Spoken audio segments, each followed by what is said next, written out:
coup franc, premièrement, il faut attendre que le joueur place son ballon parce que des fois, ils mettent 2 heures à le faire. C'est un peu embêtant. À partir de là, tu es obligé de placer ton mur.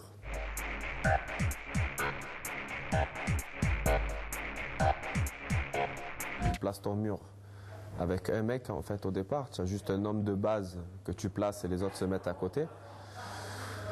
Après c'est pareil, c'est un choix, tu as l'homme de base qui n'entend pas, l'arbitre qui te fait reculer à distance, enfin, il y a pas mal de paramètres, il faut aller vite quand même, en surveillant que le mec la joue pas vite.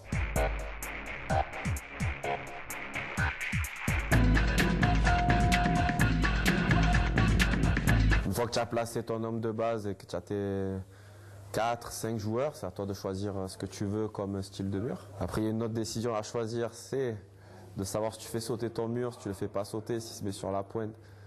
Encore un paramètre différent. Et après, c'est pareil, c'est une analyse de trajectoire qui va très vite. Quand tu n'es pas gêné et que tu vois le ballon partir. Parce qu'il y a des fois, et de plus en plus, tu as beaucoup de joueurs qui se mettent devant la trajectoire, et même des joueurs de l'équipe adverse, pour t'empêcher de voir partir le ballon.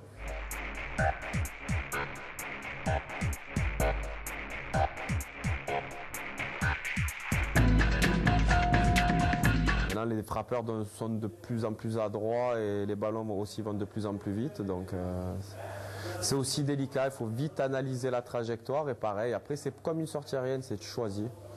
Tu gardes, tu dégages, ça va, parce que ça va vite, quoi. Un coup franc direct, tu ne peux pas te permettre d'essayer de le garder et le relâcher à 2 mètres du but, c'est but à chaque fois, quoi. Voilà. Il y a toujours un joueur. Ouais, tu es dans une zone où c'est pareil, il y a un choix à prendre.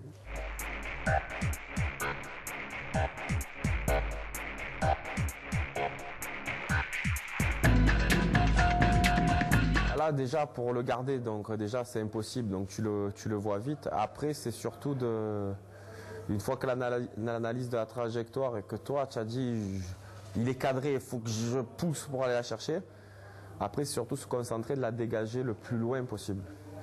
Surtout de pas essayer des fois tu peux juste la toucher, ça peut taper la barre, le poteau et retomber devant ton but et là c'est danger.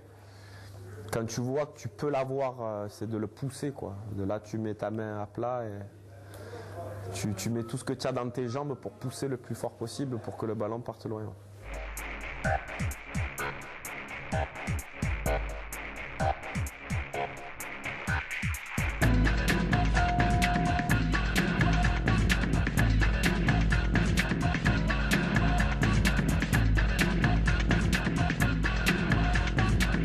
Contre le Bayern, je vois que le ballon part, je vois qu'il va retomber. Au dernier moment, je me dis, au moment où je pousse, je vois que je l'ai.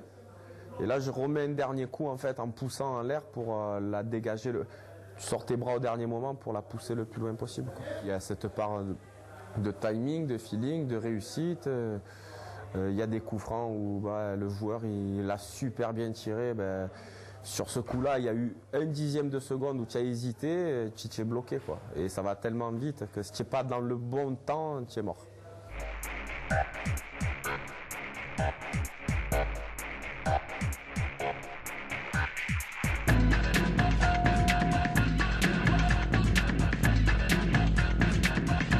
C'est beaucoup de préparation mentale par rapport au match et de la préparation, quoi.